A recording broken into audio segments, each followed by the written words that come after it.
The 8 principles are the things that we apply to every single challenge or event we work on. Okay. No exceptions. So we've tried to come out of the tactics and have principles that govern will everything. they'll make any event better.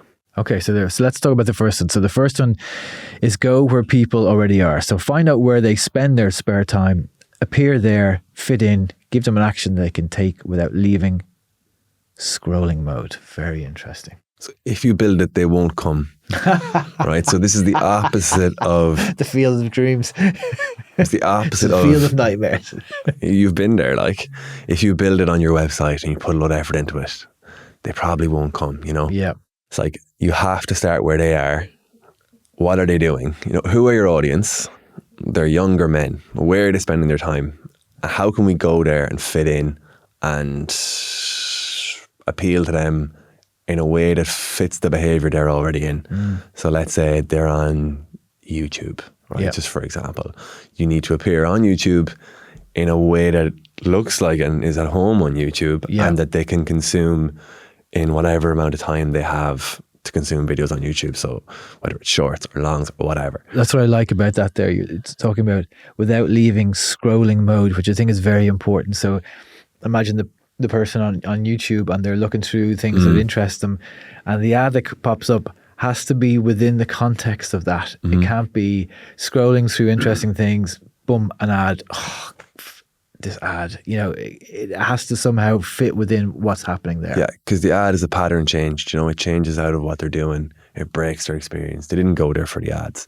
You know, some of the best YouTube ads you'll ever see are actually really, really scrappy, unedited, cheap looking. And yeah, when you get an expensive TV ad on YouTube, and you're like, oh, why did I not get you? Where's my YouTube Premium? Here's £11. Like, when we say scrolling mode, we're most of obviously everything we do is vertical news feeds. You know, it's Twitter, it's Facebook, Instagram, TikTok, whatever it is. It's all scrolling, and that is a mindset.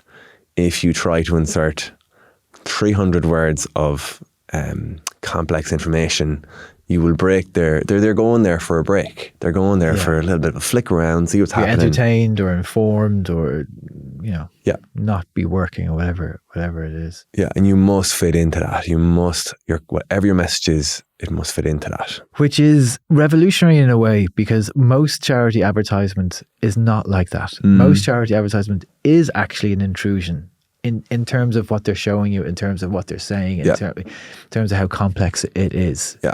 It's definitely not fitting in that scrolling mode. No, and that works for TV. It works for on street. It works when the costs are flat, basically, and you can guarantee reach. So if you have a really compelling TV ad and you can reach enough people, a certain amount of them will donate. On the internet, the costs are variable. So if people don't click, Facebook charges you more. If people say, I don't want to see this ad, Facebook charges you more. If loads of people click and loads of people sign up, Facebook charges you less. So it's either a vicious circle or a virtuous circle. And, you know, my agency was called Get Your Story Straight. And I started with the intention of storytelling for nonprofits, with really like more individual giving type stuff in mind. Yeah. And just the attention span isn't there.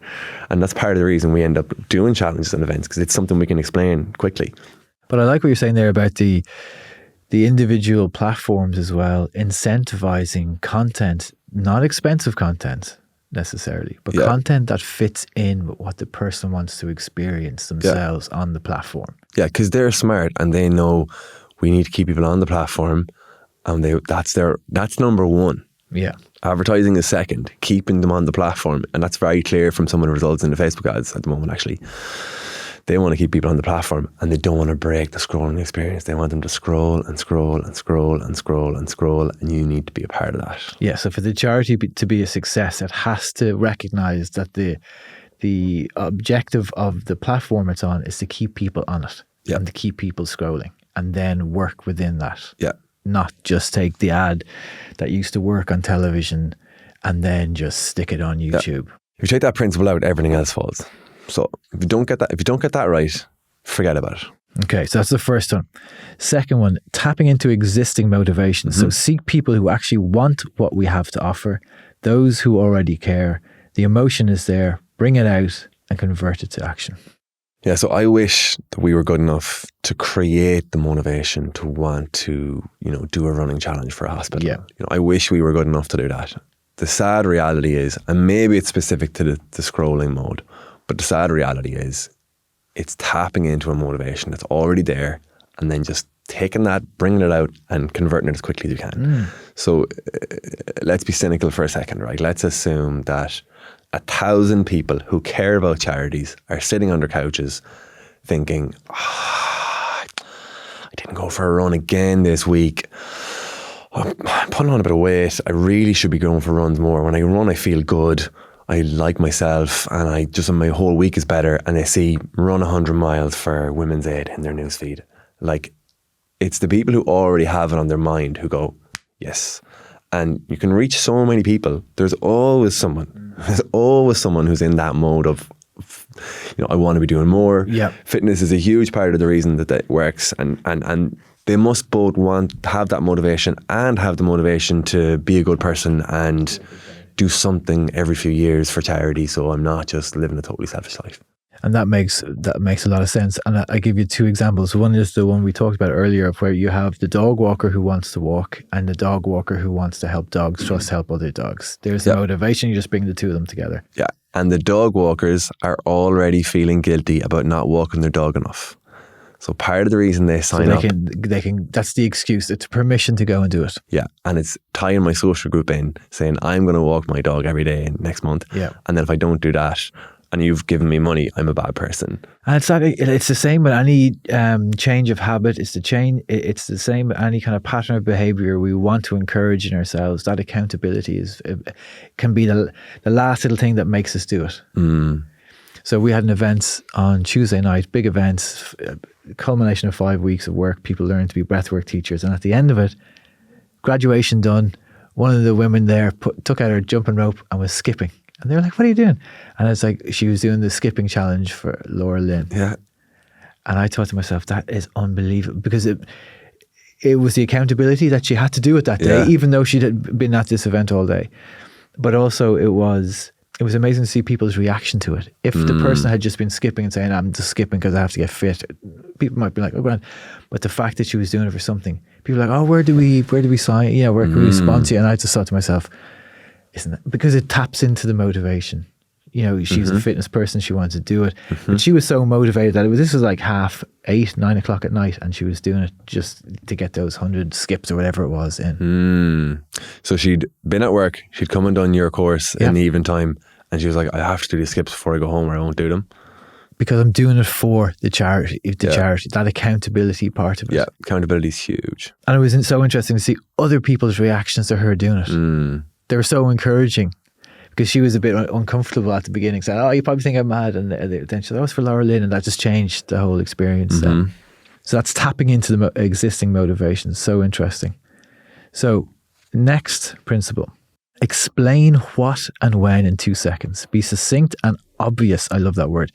Once they know what and when it is, they'll decide if it deserves more of their precious attention. So you only have, I think, 2 seconds might even be generous. You only have a second. I think it's literally like a millisecond. Yeah, it might be a second, we'll say. I think I might have edited that down recently, but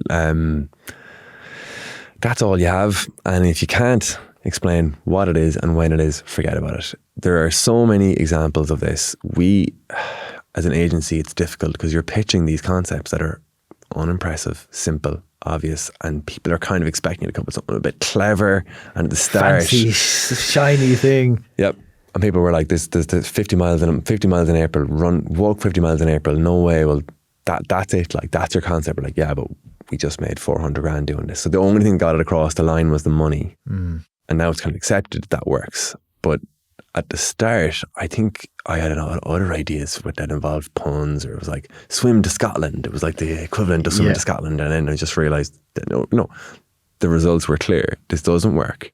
What I loved about that one was you said what it is and when, but to be succinct and obvious. That's what you're saying there. So not try to be clever. Not try to wrap it up in something that might be give it more meaning. Go to Scotland, swim to Scotland. Just do this. Yeah. Obviousness is a big one because, even say for a running challenge, the image must suggest running, as well as the title being really simple, because you're moving past them at pace. Yeah, lightning speed. Like, if you think about it, our target click-through rate is, for any challenges, is 0.4%. So we need 4 in every 1,000 people to click. We need 1 in those 4 to sign up, and we need 1 in those 4 to fundraise. And we win. Happy days. Brilliant campaign. So out of those 1,000 people, you're just looking for the one person who has that desire to run, and you need to make it clear so they don't go past it. It has to be blatant. Yeah. That when they're scrolling, coming back to the first principle, go where the people are. So when they're in scrolling mode and they're scrolling, that it just is immediately obvious to them. Yeah. That this is what this is about. Yeah. Completely different to, say, newspapers, where people are kind of reading and really looking for interesting angles. These people are not looking for interesting angles. They're looking for what's this, and if you and they'll be gone.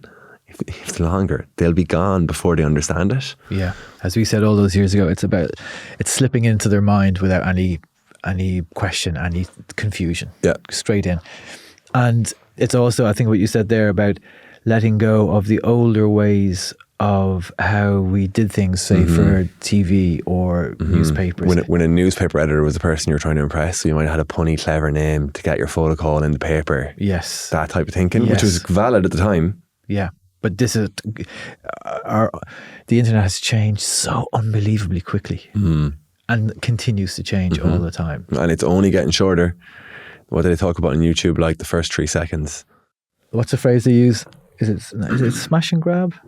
At the beginning of those videos, like immediately the person's like, oh my God, and they explain what's going on within the 2 seconds of the video, and then they kind of layer in the rest of the story. Next one. News feeds love the new. Yeah. Provide something that hasn't been seen before, a combination of text and imagery that a thumb can't easily dismiss. Give them an original and unique angle to assess. So when a person goes to their newsfeed, they're looking for what's happening in the world, what's new. That's part of that behaviour as well. So separate to what we discussed, newness is what they're searching for. They are adept at ignoring things they've seen before. Wow, okay. As we went through the first 3 successful campaigns, everyone was like, oh, what worked last time? What are we going to apply? And it was like, fine, a picture of a woman running on a beach, 1. Let's have 2 pictures of a woman running on a beach, and, something else. And then a picture of a t-shirt on a bed would win. It was like, and the only, as you go through it over time, and I'm talking about millions of ad spend, it is indisputably clear that the big trend is that what worked is new. The only learning is that it's different. There's other things within it, right? There's other things you can get into about types of imagery, but all the time we're wrong and we're surprised and we're like, how is that the best image in the campaign? So we actually put in we've put in 10 different images, and we try to have them as different as possible. We put what we call wildcards in every campaign. These are things we've never tried before. We've a really weird GIF of a cartoon man doing push-ups, like a kind of if you've been embarrassed pitching it to someone, it looks terrible, but it's new. And it doesn't look like an ad, and it's got a white background, and it's like an illustrated man doing push-ups, and men have stopped and gone, what's that? Oh, a push-ups challenge. Actually, I wouldn't mind doing a push-ups challenge for cancer, and signed up 2,500 men this month. So it's very similar to what we're saying about letting go of the older way of writing pun-tastic headlines. The older way of looking at it was the video has to look high quality, and it has to be high production, and it has to look like a TV ad. But the reality is, what we're saying there is, and that example you had, and all your experience in millions of euros spent on Facebook ads, is that it just has to be new. On top of that, so it's a totally separate point to all the other points, that if it's not new, if you get everything else right and it's really UGC and it's really clear and obvious, it might just die because it looks too much like stuff they've seen before. Even within one campaign, if we have a 3-week campaign, you might have an illustrated image doing well in the first week, a t-shirt image that's different or unique in the second week, and an outdoor walking image in the third week. Happens all the time. So even within that 3-week period, people start to go, oh, that's that campaign for cancer. Yeah, I saw it already. So they're unbelievable at recognizing stuff they've seen before in a millisecond. So you have to have newness to Within a campaign, even within one campaign, and certainly from campaign to campaign. So I remember all those breakthrough campaigns. There's a few of them in the UK 10 years ago did really well, and I know what happened to them. They like split in half every year. They were like 4 million the first year, 2 million, 1 million, 500,000. We stopped doing it, you know. Yeah. And what happened was they went, what works is a red image of a woman doing this, and they were like, we need more of that. Let's just do that for the whole campaign next year. That's the campaign, and it's just plain boring sameness. I scroll on. I had a kind of similar example of that in my own work. So lots of the stuff I put up online is about breathing, etc., etc. I went for a swim in Portmarnock, and this giant sea creature passed by me and was washed up on the beach, like a huge eel this long. Wow. Big eyes, so obviously came from the depths after the storms recently. So I put up a reel of that, and it's been viewed by hundreds of thousands of people, and just like going, because it was new. Like it was, he swims in the sea, but this was something new. Perfect. So I was jokingly saying I need to go find more sea creatures. But actually, I need to find some new stuff, new creatures. Okay, next principle. Get to thanks very quickly. Something changes on a page that thanks people for signing up. They sit up, take ownership, start looking for ways to justify signing up. Get them there as soon as possible. So tell us about that. So we've talked about people being in that kind of scrolling mode. They're inundated with content. It's coming at them from every angle, and they're basically going, will I look at this? No, I'm in charge. I'm just flicking and flicking and flicking and looking and looking. When they see something and commit to it, and they see the words, thanks for signing up, it's like a different part of their brain is activated. Suddenly they have ownership of it. And without me describing it, like the click-through rates are just, it's a different game altogether. Like 95% of them will click through to the next step if you ask them to take an action. It's incredible. It's a recognition of their involvement, a recognition of their commitment. Their own ego comes into place. Now it's their challenge. Now they've committed to it, and they're like, oh shit, what am I doing? What am I doing? When am I doing this? I better make this work. It's I better do it. It's the difference in, you know, you're shopping on a high street full of shops, and you're like, no, and then you buy the runners, and you're walking out the front door in your bag. You're like, right, well, you've spent 80 quid on them, now you better wear them. You know, and then you're looking for opportunities to wear your new thing. Like that's what you own it. And the really interesting thing is people change their rationalization, and there's studies on this in the US after they take that action. Okay. So say they get to an ugly form, they go, I don't even like charities, I hate charities, I never do anything for charity. No, they left because the ugliness and the complexity was like, felt bad, felt ugly, and they were like, I want to get out of here. They weren't in the zone anymore. No, and it felt bad, you know. They didn't, and people are less rational than they think. Yeah. So, you know, they get to a form, they have a brilliant experience, they're signed up, it autofills, they've done it before, they know next thing they're on a thank you page and it says thanks. They're like, you know, I'm going to do this. Like I said I'm going to do it, and I'm going to do it. And actually I'm the kind of person who does this. And then they go, and actually we offer them a free t-shirt, and they say, I want that. And it arrives, and they go, actually I am doing this. And they are a different person at the end of that. They tell themselves different stories about themselves, and they change. And the power is getting them to feel like they've made a commitment and they're already on board as soon as possible. It's very strong. So get to thanks very quickly. Yeah. And the time we discovered that, we used to link off the lead form in Facebook to an FAQ page. It was actually on Dogs Trust website. We signed up 2,000 people. And I don't know why, but one of the people in terms was like, we've had really good traffic to that FAQ page. I was like, oh yeah, how many of the 2,000 people have gone there? I was thinking 300, 400. She was like, well, we've had 1,950 unique views, or 1,900 unique views from different people, and we're not linking to this page from anywhere else. And I was like, that's 95%. Oh my God. And previous to that, we're looking for 0.4%.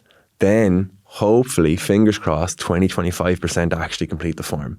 And then 95% take the next step.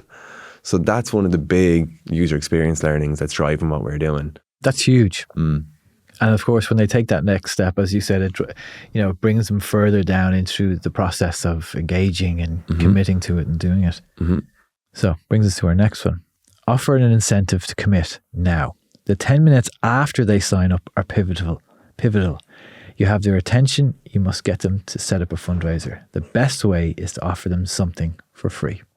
When they've signed up for this thing, you're at the top of their to-do list of the things that they're thinking about in the world, which could be thousands. You're number one. And they're fully motivated and their intentions are the best they'll ever be. And if you give them an action, give them something for free, they'll sign up, they'll take it. They'll go, yeah, I want that t-shirt to arrive before that challenge starts. I'm in. Specifically, we get them to do that and set their fundraising page up when they're in that mode. So the t-shirt is just a function that allows you to get them to set up their fundraising page now when they're at their most motivated. If you don't do that, they'll say, yep, I'm going to do that challenge. I'm definitely going to run 100 miles next month for that hospital, but I'll just set up my fundraising page a bit later, a bit closer to the time. Just don't need to set it up now. I'm busy anyways, and I'll come back to it next week. And then 18 other things that they haven't expected to happen in their lives, and they just never quite get back. It never quite gets back to the top of their to-do list. So you have to capitalize while you're at number one on their to-do list.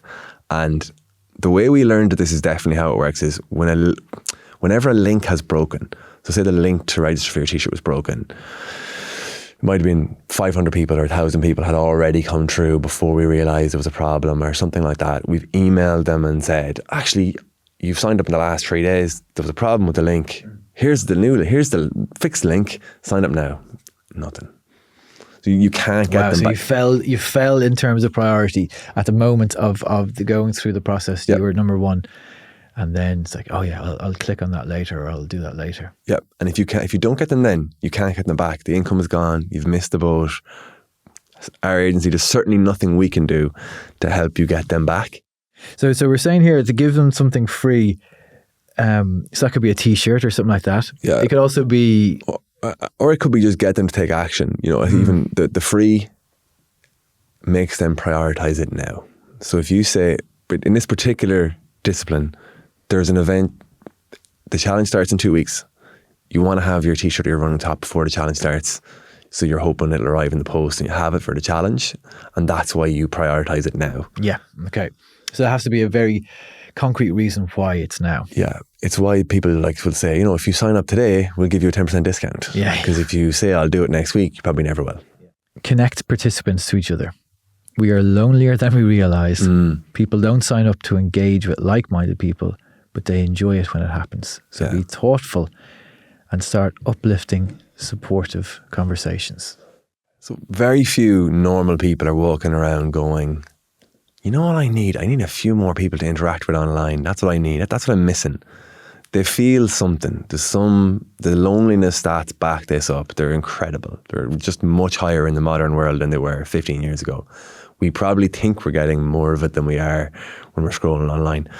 But nearly everyone, when they're in a group, say they're doing a challenge and they're participating, if people are liking your post and commenting on your post and saying, well done, Neil, that was a great time you did in your run this morning, people love it. And they love seeing what other people are doing, and they love seeing other people who are fitter than them and less fit than them, and then they're kind of positioning and they're kind of like going, geez, that woman who's 10 years older than me has just ran X this morning. Geez, I should get out and run now. There's no excuse.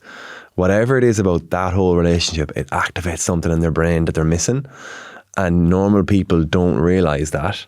And they're surprised by how much they enjoy the group. Because we're curious by nature. We want to know about people.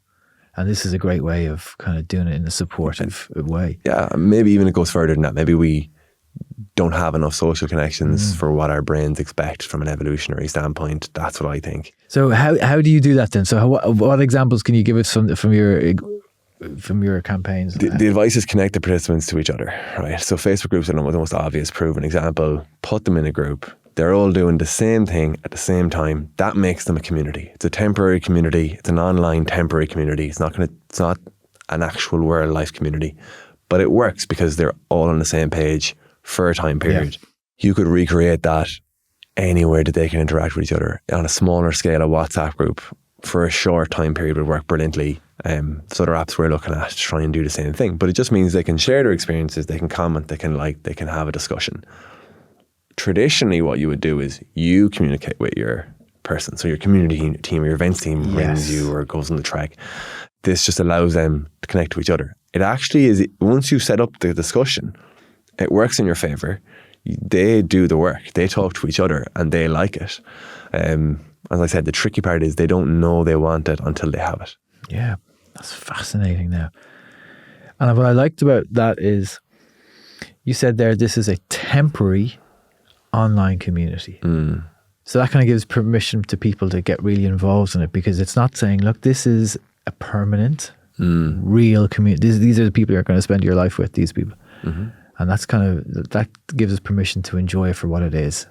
Final principle. We offer aspirational achievability. People want to be challenged. They want to do more, but not too much more. The level of difficulty must be just above their level of fitness. It's fine to sweat and struggle, but they also want to finish. Very interesting. Tell me about that one. There's a balancing act between challenging people too much and too little. If it's from a simple point of view, it's too easy, you won't find it difficult. Your friends know you won't find it difficult. They won't donate. You won't feel good at the end. So a challenge has to be challenging. But people are clever and they don't want to do something stupid, or they don't want to be embarrassed either. They don't want to get a load of donations from their friends and say, I'm going to run 500 miles next month, and be like, how much did you do? Oh, 100. You'll have to give them the money back. Yeah, they're actually definitely not going to put themselves in that situation. So they're looking at this going, could I do it? Is it going to stretch me? I want to do more anyway. Yeah. And even in the types of images that work best, generally, we kind of joke that people all picture themselves being 15% younger and better looking and thinner than they are. But you'll find women in their 40s signing up for images of women in their late 30s, these types of things. There's someone who, that could be me, that could be my ideal self. Like that, if I go and run, that could be what I look like. And that's true for everyone.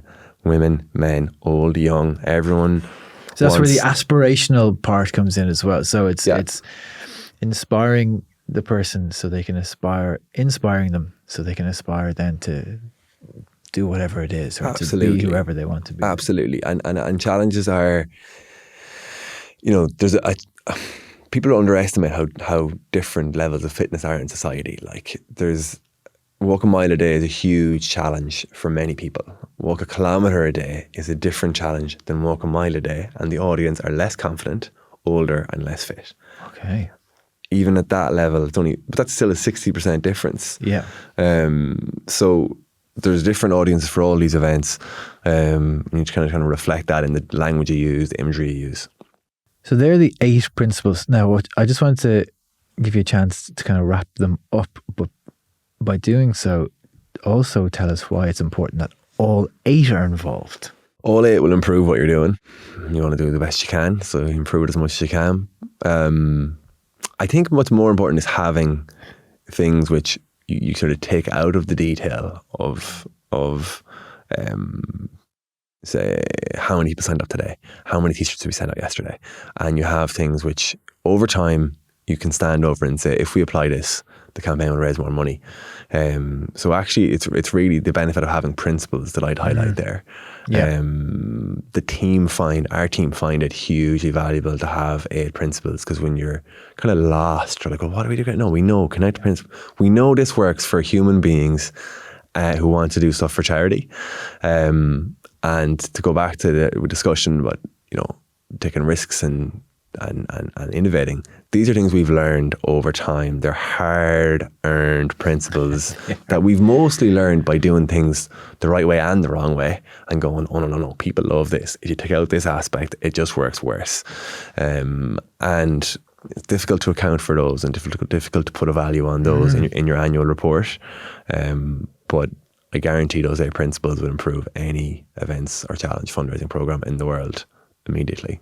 And what's great about them is that they're not assigning tactics to them. Like, they're not saying, this is how you do this is how you do it. This is the guiding principle that shows you the direction, and then how you deliver that will be different depending on audience and everything else that goes with that. And if you wanted to organize a coffee morning in your location for your community, for anything, any event, those principles would work.